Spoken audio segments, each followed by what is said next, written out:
Welcome back to the HR Happy Hour Show. My name is Steve Bose. I'm joined by Trish Steed. Trish, how are you? I'm good. How are you today, Steve? I am well. Thank you very much. It is a busy day here at H3HR head. It is a Try busy that again. day. Is it Now we're gonna leave that in. I said we're gonna we're gonna edit the out the funny bad stuff? parts. That was funny, There as you I go. couldn't say. It's busy but fun. Really excited. This is a Busy here at huge. your company. We've got a great show today. I'm super excited for the show. We're going to be talking about vulnerability and trust. I mean, we're doing a lot of sharing on the show lately, Trish. There's been a lot of sharing, and you know what? I think the response to that sharing has been really, really positive, right? People relate to that when you're sort of sharing yourself and your vulnerabilities. So I think that this is the perfect time to have someone come on and talk about that. And just as kind of background for anyone, we will have this in the show notes, but this all came about because our guest was on the Today Show. I was watching the Today Show, just kind of minding my own business, and the next thing I know, I'm hearing all about the workplace and building trust and in your organization and in your leaders and in your employees and how vulnerability plays into that. And so I was really wanting us to do this show, and I'm thrilled that we are going to do it today here with our guest. I am as well. Let's welcome her to the show. Our guest today is Pat Wadors. She is the Chief People Officer at UKG. In her role, Pat's day-to-day responsibilities are driven by her deep commitment to the entire employee experience. Pat oversees the critical HR functions that bring this experience to life. That includes talent acquisition, development, comp and ben, employee listening, people analytics, employee communications, HR tech, and much, much more. Her personal mission is to ensure that you crewers around the world are better people for having worked at UKG. That's pretty awesome. Pat, welcome to the show. How are you? I'm doing well. Thank you for having me today. It's our pleasure. So yeah, congrats on the Today Show. And Trish, you said you were watching the Today Show, minding Mhm. your own business. What else would you be doing? Minding other people's business while you're on the Today Show in the No, morning? Come on. it's one of those things. I'm not a big TV watcher, like a news watcher either. So I don't even know why it was on in that moment. I was having a cup of coffee. Maybe I actually was taking a break. But I wasn't really, I wasn't really like hardcore paying attention to what was on the show. And so all of a sudden, I thought, wait a minute, I know who that is. And of course, it perked up because I Yeah. was telling Pat kind of pre-show, we've not met in person, but I've been at events where she's been speaking and have always been just really impressed with what she had to say. So I think that in combination of, you know, all of a sudden she's on my television and talking about things that I find quite interesting. I was all ears, captive audience for sure. Yeah, absolutely. So, Pat, welcome, and maybe we'll start with that. It's a long journey, which led you to the Today Show, certainly talking about vulnerability. But maybe we'll start with that. Why that topic? Like, of all things, because we could be talking about shortage of talent and remote work and hybrid working, and there's a million big work. AI, of course, is a huge issue in the workplace right now. But that issue on a national stage was important to you, obviously. I'd love to learn more about that. I think it's important to everybody, and that's why it probably resonated and why they wanted to discuss it. Because if you think about all the things that are going on in the world, there's no pattern recognition. I know the last 4 years for me, there wasn't a template. I'm not a chief medical officer. I'm not a guru on the macro social challenges that are happening. I'm a student along with everyone else, being perfectly imperfect about it. But you got to be vulnerable enough to say, I don't know. Let me find out. I care. Let me touch the elephant with you. Let me figure out what's going on so I have the right perspective and then go through the path together. So I think vulnerability is the secret sauce to a healthier living. Pat, I'm glad that you said that, and I made note of the being perfectly imperfect. As background, I grew up my first real solid 10 years in my career at a professional services firm at one of the big four. And I think that when you're young and junior in your career, you look up to the leaders and you put them on like almost a pedestal, right? Like they're just untouchable. So it's actually really refreshing for me to hear you as a chief people officer saying, we're not perfect. Do you feel like I joined the workforce back in the late 90s? Do you feel like as I don't, as leaders, have we gotten better at that, at showing we are imperfect? Or do you think that a lot of us as leaders are still out there just kind of trying to pretend like we've got it all under control? Gosh, I hope there's more vulnerability and honest conversations about imperfection going on today than there were, because we were all, regardless of the function that you led, kind of flat-footed in many ways, in many situations. And so I think by acknowledging what we don't know, you're just kind of going out on a limb with everybody and say, I want to lead you through this. I'm not quite sure how to lead you through it yet, but we'll go through it together. I don't think there's enough vulnerability out there. I think being more human at work and how you show up would make it more graceful. And I also think that you would, by nature of sharing your mistakes, guess what I got to learn today? Like shifting that mindset, that growth mindset, you will accelerate the growth of the company and your team, right? By creating this, false facade of perfection. You're right, I got all the answers, or I know how I want this thing to look or be. I think you slow everyone's roll down. I mean, Steve, how often, like if you believed I already had the formula, then you would scurry around, try to read my brain, get the formula down. It would slow you down and make you anxious. Yeah. That's not healthy for creativity, for problem solving, for for the culture. And so, gosh, Trish, I hope more leaders are becoming more real with who they are and their learnings. Yeah. I think that, at the beginning, Steve was kind of mentioning like there are all these other topics, right, that we could be talking about that are just so on the forefront. But what intrigues me about just everything we're going to cover now is that that's really, to me, kind of that underpinning that goes with all of those topics, right? So when you're talking about both, acquiring talent and finding them and retaining them and developing them and all the things, right? To me, I think it comes back to, do you trust your leaders? Is there trust in the organization? And if not, that's when people leave. So I'd love to could you kick it off maybe and really just talk a little bit about how can leaders build trust in the organization and with your teams? And what are just some of those critical pieces you see as somebody who's been a leader for quite a long time? I think there's a bunch of different perspectives or avenues in which to build trust. One is to be vulnerable first, right? Trust is not, you got to trust me and then I'll be vulnerable. I actually think you have to be vulnerable first to build the trust. You got to walk the talk. I think you also have to be really clear about who you are. And I had to learn that the hard way. I was a kludgy first-time manager, but I think it's important that my team understands I'm an introvert, so don't read my signals the wrong way. Or I get anxious about my children or my daughter, or this is happening in my life. I don't have to disclose everything, but I have to give you enough to know that I'm crispy today or I'm sad today. And so it's not you, it's me. Um, and give me grace to go through a bad day and we'll be great tomorrow. I think that builds trust because then you get to be crispy and be sad, right? You get to have a bad moment and the team gets to rally around you. Because I know over decades of experience that when you do this, you get more helping hands around you than not. I've never, ever been left alone when I've been that vulnerable. I've had more help and more care when I've shared a little bit more. When I get a little, like, I guess I have to tell you, like, this is what's going on and I'm uncomfortable. I don't have an answer and I'm scared or I'm sad. And all of a sudden people come and hold me virtually. Like, it's just like a great moment for me. And I think that's one way. I think another way as a leader is, gosh darn it, walk your talk. And when you're not walking your talk and someone raises the mirror up and says, you're not, you espouse this, but you did this, acknowledge it, own it, be accountable and adjust. You have a higher bar. Let's face it, as leaders, it's a privilege. So you have a higher bar. You got to walk your talk. And if you're not, you will not be trusted.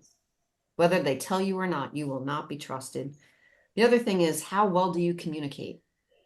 And I'm not saying be an eloquent speaker. What I'm saying is communication. Do you listen? Do you echo back for understanding? Do you share feedback constructively with care, not to overwhelm, not to make someone nervous? All those things add into that pie, that stew of trust. That's what I'm saying. It's like a lot of things that come together for trust. but I think it starts with vulnerability. Pat, thank you for sharing that. I was thinking as you were talking about this idea of like to be vulnerable. I think you maybe I'm wrong, but I think I'm right. You have to feel that it's a safe environment where you could be vulnerable in, right? And we've done a lot of shows over the last few years on accessibility and access to opportunity. And I think about in the context of I've learned so much, but I've learned one of the things we've learned is about folks who need accommodations in the workplace often don't ask for them, right? Because they're worried. They're a little bit afraid of being seen as less than or not quite up to the job, or this is just going to give this employer an excuse to manage me out of the whatever, right? As the case may Mhm. be. And so that's one example only. That's certainly not the only one, but I'd love for you to maybe talk a little bit about your experience with that culture or the environment that's safe enough that people, especially newer people, maybe even coming into the organization, can feel comfortable to be vulnerable. Yeah, that's a tough one. You're right. So people that are, neurodiverse, people that you can't even see their hidden differences, they will really try to hide them, like 90% of them, because they don't want to be judged, perceived weak, Mhm. ruin a chance, an opportunity. Um, and people with disabilities that are seen or significantly underemployed or unemployed, Yeah. right? So that's I think you're picking on a great example.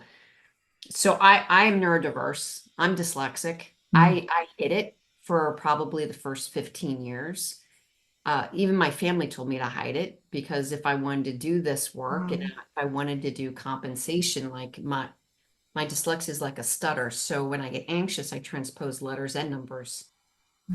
So like I've actually messed up my CEO's bonus one time. The first time I ever came a CHRO, I messed up his bonus on a PowerPoint because I was so nervous. I transposed it, reduced it by only $50,000, y'all. Oh, no big deal. No big deal. And it was the CFO go, Waters, is there a reason why you changed Tom's bonus? And I'm like, uh-oh. And normally what I would do is less pretty, copy my Excel spreadsheet that I knew was protected and audited and put it in a deck, right? Mm. I would care less about being pretty because I was new and wanted to impress people and I didn't feel so safe and I was still trying to figure out my way. I retyped everything and try to make it look nice with the Mhm. font and this and that, and I messed up, Yeah. right? So in front of the board, I had to disclose I am dyslexic. And I, must have gotten nervous and transposed. But my first answer really was I didn't think Tom performed so well last year, so I changed his bonus. Just cut it. Yeah. Yeah. And then I was a little more honest. Yeah. But I think, and then I even told Chris Todd, my CEO at UKG, that I was dyslexic. And to his credit, gosh, I so admire him. He called me up, before I even started, he goes, "There's any accommodation, like how can I help you with the dyslexia? Like, is there anything I'm supposed to do?" Yeah. I love the question. I'm like, "Yeah, actually, no. So when I misspell, don't think I don't know how to spell. It's just when it transposes my head, sometimes when I'm nervous, it gets worse and I'll be slower in my mouth to audit myself because I'm conscious of what I'm doing. And I think I know that if you slow your role as a leader, as an organization, and you normalize everyone's uniqueness, these things can come to the surface and we can adapt. Think about situational leadership. That was designed to accommodate different styles. Why can't we just accommodate different ways of working and Mhm. thinking and operating to get to the same output? And so I have been very verbal with my differences, my daughter's differences, to let people know it's so, I like the difference. I think it's my superpower now. Like Mhm. I am Mhm. so thrilled that my brain is a little different because I am more creative and more compassionate and higher empathy because of it. I think that stood me well for my gig, right? I think people that learn how to be great and pursue their purpose through challenges are just grittier, resilient. Mhm. So psychological safety is what you're getting at. It's important, Steve. Not everyone has it, and I feel bad for it. I think it's up to the leadership to model it. I think that's such a great point, Pat. And I think that that's something if you are maybe interviewing with a company and assessing, or even maybe looking at where you are, right? If you're not feeling that sense of safety, I mean, that's something that's really important. And it's probably nothing that we've been taught to ask during an interview, right? So when you're talking to the various team members, I mean, maybe asking them if they have an example of when was the time that you might not have felt as safe about performance or something at work or even something at home and sharing it at work, or do you feel like you can share that? I think your example is such a good one because I'm sitting there nodding and I'm thinking like when to hear that Chris Todd asked you what he could do to make it more comfortable for you. Steve, I know you'll agree with this. We've done so many shows on how making any accommodation for any sort of, whether it's a physical, mental, perceived, not perceived, right, hidden, different ability, it actually benefits everyone, Absolutely. right? So it's not Oh, just, oh, treat you special because you no. might, switch some numbers around. Having that extra moment to take a pause and having your CEO be open to that and want that, right? That helps every single team member to think, you know what? It's okay if I take an extra minute and check my work or whatever, right?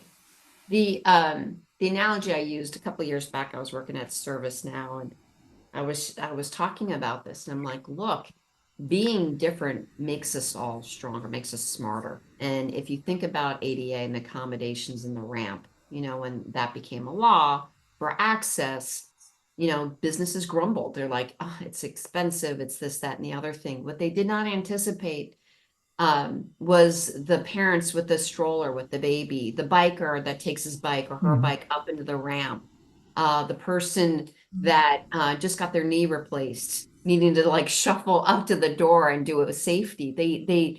They opened up the aperture to so much care and access beyond what they thought was the targeted audience that they just grew stronger. And that I can spout example after example to your point, Trish. Yeah. I think also your example is a good one of it's not expensive. Not every accommodation. In fact, in all my years in HR, it was very rare that we had an expensive monetary accommodation. I mean, just having your boss ask you, what do you need? Mm-hmm. Yeah. And you were like, I think I'm good, but I'll let you know if something comes up, right? So it's often not a monetary thing. It's letting someone just in on, hey, I might need that little bit of extra time. Or sometimes I get flustered. Don't worry if I do. It's not, Yeah, it's because me. then Yeah, I'll figure it out. it normalizes it. I once had a CHRO of mine when I was at BJC Healthcare, and he was so wise, very much like you in terms of these experiences, right? And he was talking about if you have, say, a leader who comes in and cusses for the first 5 minutes every day,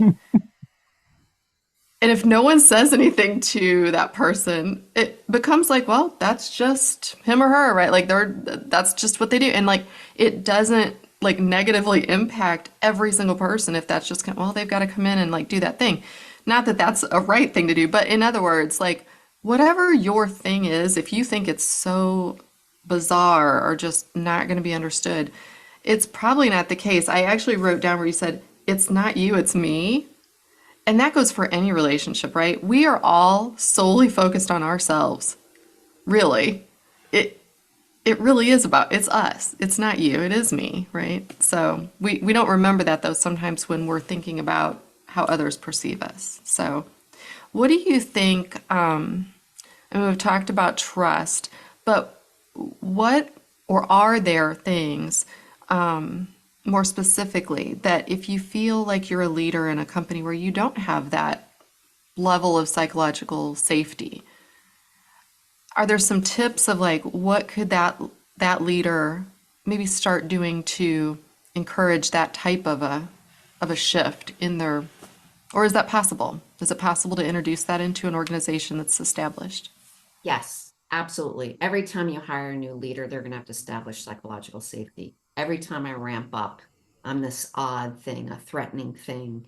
You will see engagement fear, like someone new. So I'm going to go through this uncertainty trough. And then after some pattern recognition, maybe I come out to certainty and I feel okay. I can navigate Pat. I kind of know what she's all about. And the purpose and the goal for the leader is to make that trough shallow and shorter in duration, right? Be aware that you create this anxiety moment for everybody, and that is so normal.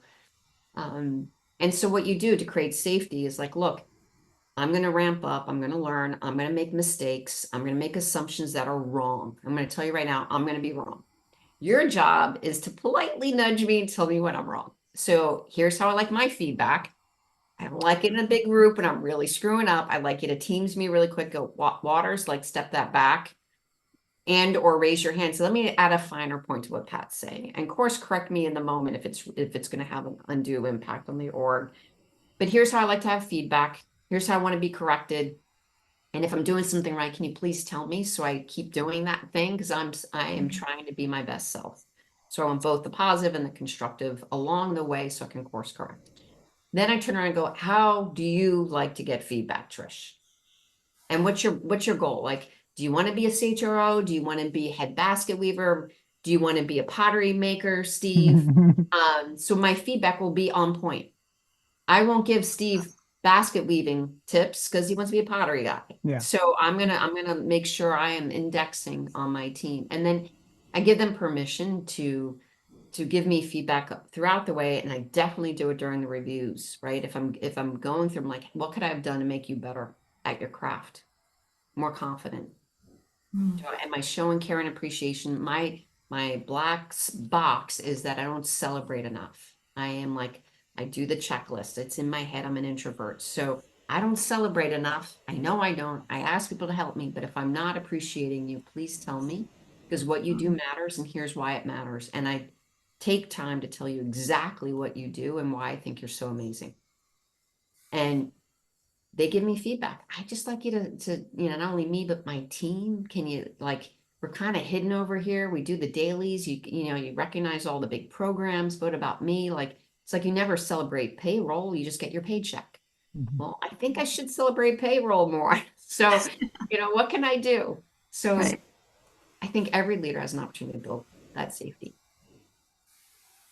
Yeah, I think some of this definitely needs to happen even throughout the organization too, right, Pat? Because I think lots, especially once the organization achieves any type of scale, right, and you're into hundreds of employees, thousands of employees, tens of thousands of employees, right?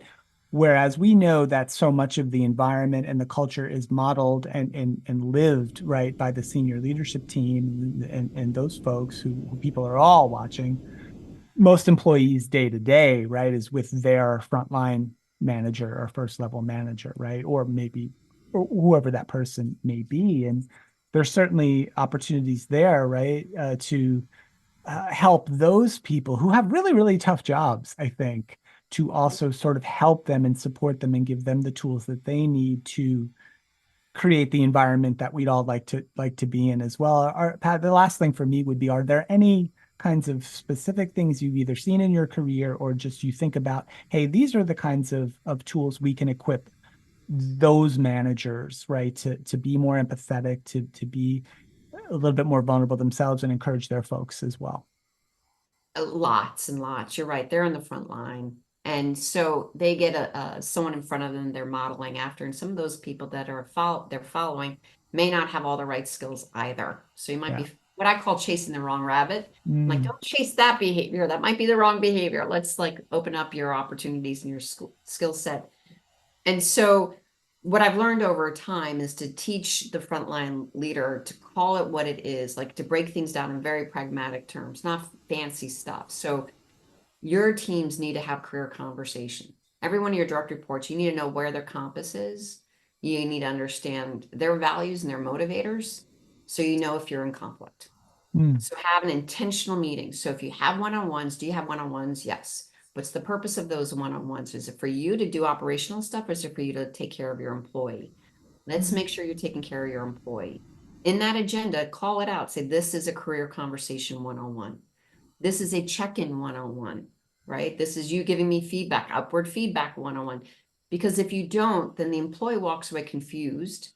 They may not know it was their career conversation because you just had this real nice conversation. How you doing? What are you learning? That's great. I think I'm having this impactful conversation. And you're walking away going, that was nice.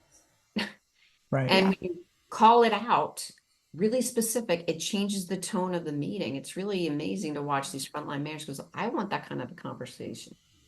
And then they lean up and they go, okay, to my boss, I want to have that conversation. I aspire to be this. I want to learn that.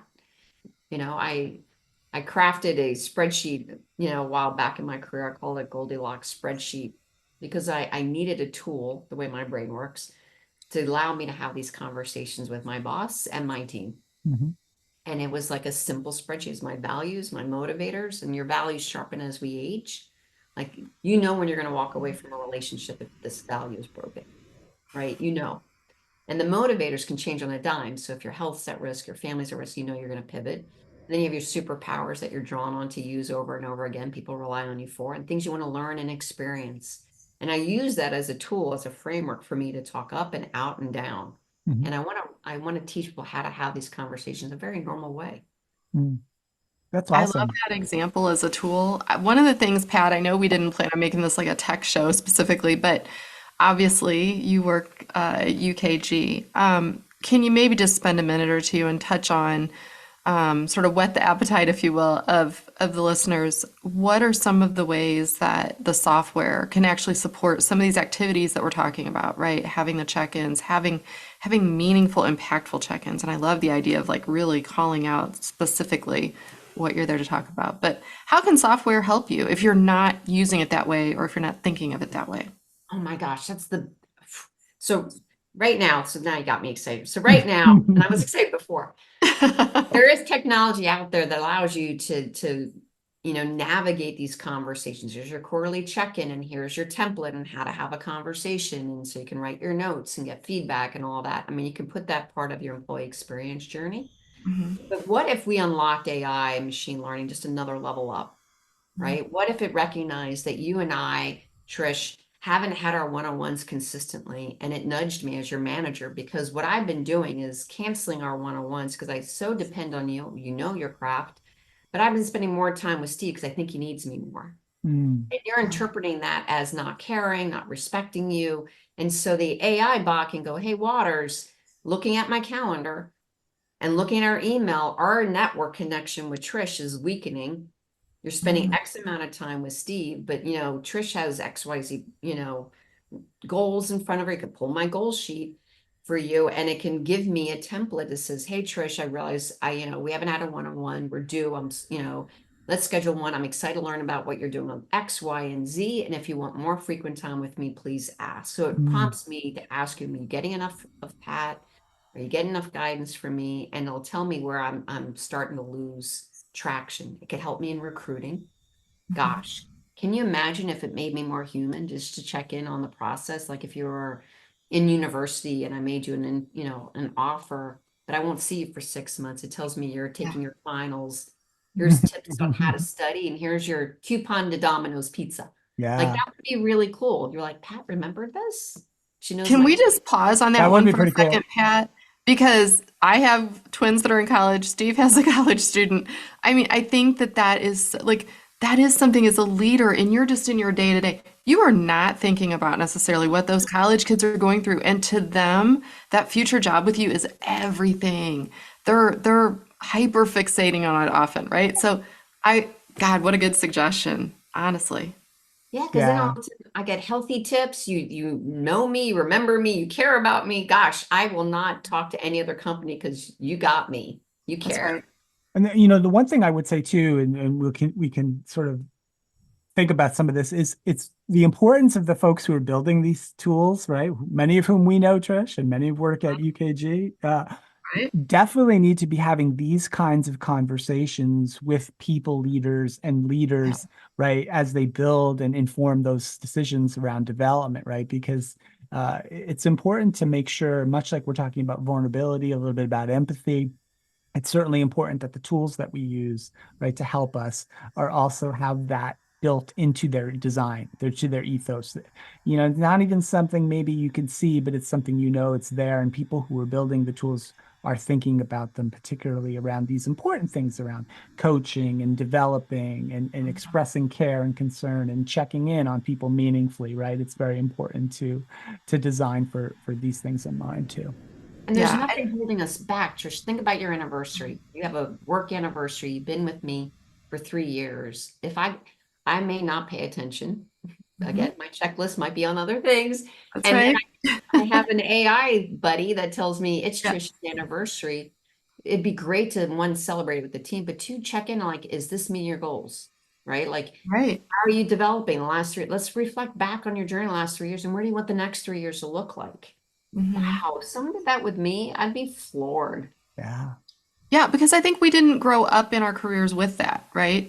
You just said something about an anniversary. I remember taking my job at St. Louis Children's Hospital where in orientation, they handed out an index card and you wrote down like what your favorite things are, like favorite candy or favorite music, your favorite. And then if they remembered an anniversary, you might get that thing, right? Mm. Maybe, but it was on an index card somewhere, right? So again, I think we've always had these desires to have that connection.